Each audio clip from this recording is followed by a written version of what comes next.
Hello, beautiful souls, and welcome to my channel. Welcome, friends, to our video dedicated to Italian New Zealanders. Let's dive right in and uncover its wonders. Italian and Italian dialects rels equal Christianity predominantly Roman Catholic related equal Italians, Italian Australians, Italian Americans, Italian Canadians, Italian South Africans, Italian British. Italian New Zealanders are New Zealand-born citizens who are fully or partially of Italian descent, whose ancestors were Italians who emigrated to New Zealand during the Italian diaspora, or Italian-born people in New Zealand. With the foundation laid, let's embark on a journey into demographics. Italians live in all regions of New Zealand, with the two most common regions being the Auckland region and the Wellington region. 80.7% of Italian New Zealanders live in the main urban areas, populations of 30,000 or more. Most Italians live in the North Island 83.5% and the rest in the South Island 16.4%. The population increased by 21.8% between 2006 and 2013. The 2006 census had counted 3,114 New Zealanders of Italian descent. As of the 2013 census, 1,464 speak Italian at home.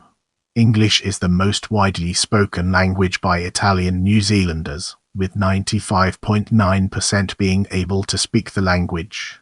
As of 2016, there were 3,217 registered Italian citizens, including those with dual citizenship living in New Zealand according to the Italian Constitutional Referendum, 2016. As of 2018, there were 5,352 New Zealander of Italian descent, while there were 2,947 Italian citizens. In the following segment, we'll be examining the early years in greater detail. Italians have been arriving in New Zealand in limited numbers since the middle of the 18th century. The first Italian to set foot on New Zealand soil was Antonio Ponto in 1769. Ponto was part of the crew on Captain James Cook's ship, the Endeavour. Salvatore Cimino, who arrived in 1840, is thought to have been the first Italian to settle in Wellington. Nevertheless, it is only since 1860 that the country witnessed the arrival of a number of educated individuals who had left Italy for non-economic reasons, such as missionaries, musicians, artists, professionals, and business people. In December 1860, a small group of Franciscan priests from Italy came to New Zealand with Bishop Pompalia to set up a Catholic mission for Maori. It was not successful, and in 1873, the priests left New Zealand. The number of Italians who arrived in New Zealand remained small during the whole of the 19th century. The voyage was costly and complex, as no direct shipping link existed between the two countries until the late years. The length of the voyage was over 2 months before the opening of the Suez Canal. Italian migrants who intended to leave for New Zealand had to use German shipping lines that called at the ports of Genoa and Naples no more than once a month. Therefore, other overseas destinations such as the United States, Canada, Australia, Brazil, Argentina, the United Kingdom, the United Arab Emirates, and Singapore proved to be much more attractive, thus allowing the establishment of migration patterns more quickly and drawing far greater numbers. The New Zealand gold rush of the years attracted a group of Italians to New Zealand.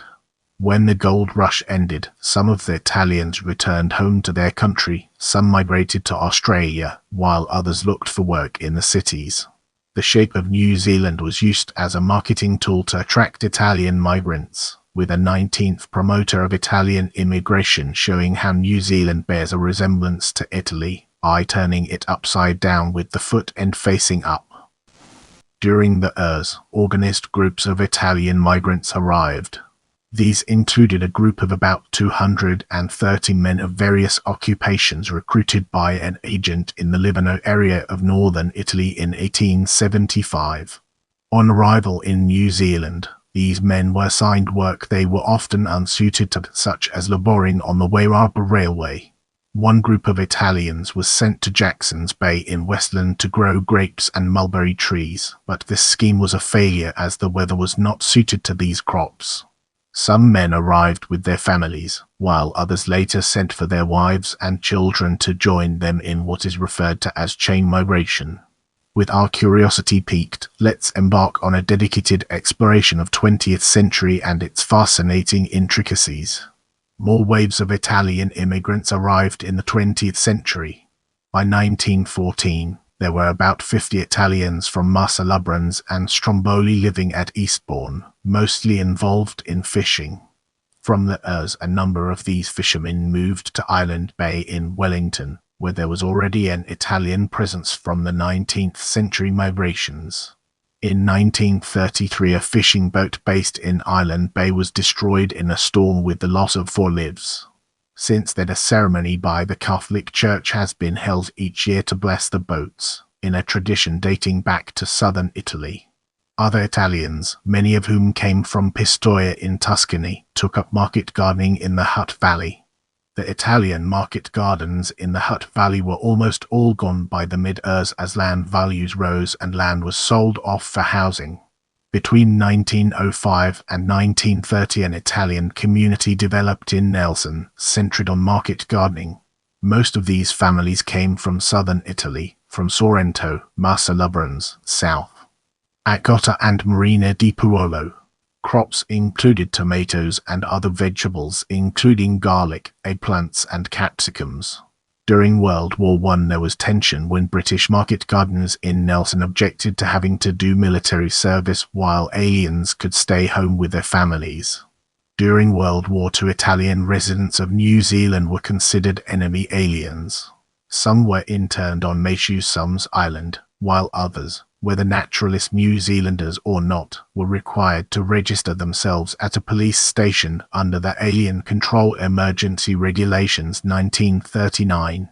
A study of Italians living in New Zealand in 1968 found that over 90% of the 1550 Italian residents in New Zealand at that time, excluding tunnelers at Tongariro, had arrived via some form of chain migration, and that in some cases the link extended back 60 years. Almost all of them came from small towns and villages, and most had backgrounds as agricultural laborers, farmers, market gardeners, or fishermen.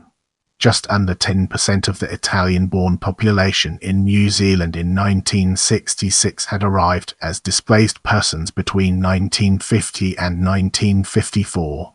These people mostly came from Italian provinces ceded to Yugoslavia after World War II. Between 1967 and 1982, several hundred Italian hard rock tunnelers came to Trangi to work on the Ministry of Works Tongariro Power Development Project, building tunnels and an underground power station. The men were contracted by Italian company Codelfa Cogfa, which supplied accommodation in 6 camps near the works, medical services, a priest, and Italian food and wine for the workers. Many of these men were from around Treviso in northern Italy, where the company was based. Italian traditions such as a Mass for Santa Barbara, patron saint of tunnelers and miners, were also acknowledged. When the project was completed, some of the workers returned to Italy, but others stayed in New Zealand. In 2017, a 50-year reunion for Codelfa Cogfa employees was held in Trangi. Brace yourself for an in-depth analysis as we navigate through culture and its far-reaching implications. Italians brought their language, food, and customs with them to New Zealand. Club Garibaldi was established in Wellington in 1882 by Italian settlers, and is one of the oldest Italian clubs in the Southern Hemisphere. The club hosts activities such as social events, folk dancing, and card games. In 1992, Club Garibaldi published a book about the Italian history of Wellington, titled Olafine del Mondo to the Ends of the Earth, authored by Paul Elenio. Also in Wellington, there is the Circolo Italiano di Wellington. The Auckland Dante Alighieri Italian Society provides Italian language courses for people, cultural events, food, lectures and discussions, and a celebration of the Italian language and culture. The Festival Italiano is organized by the Dante Alighieri Society and is celebrated yearly in Auckland. The festival includes Italian food, drink, live music and entertainment. In Nelson, Club Italia was formed in 1931 and hosts various social events and activities. Its mission is to preserve and honor the culture, traditions and heritage of the Italian community and to maintain the historical facility as a functioning memorial to the working-class immigrants. Without further ado, let's move on to the topic of notable Italian New Zealanders.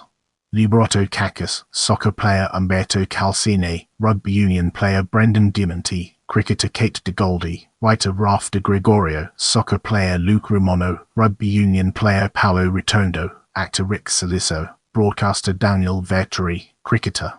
Leave a comment below and let me know what you thought of this video.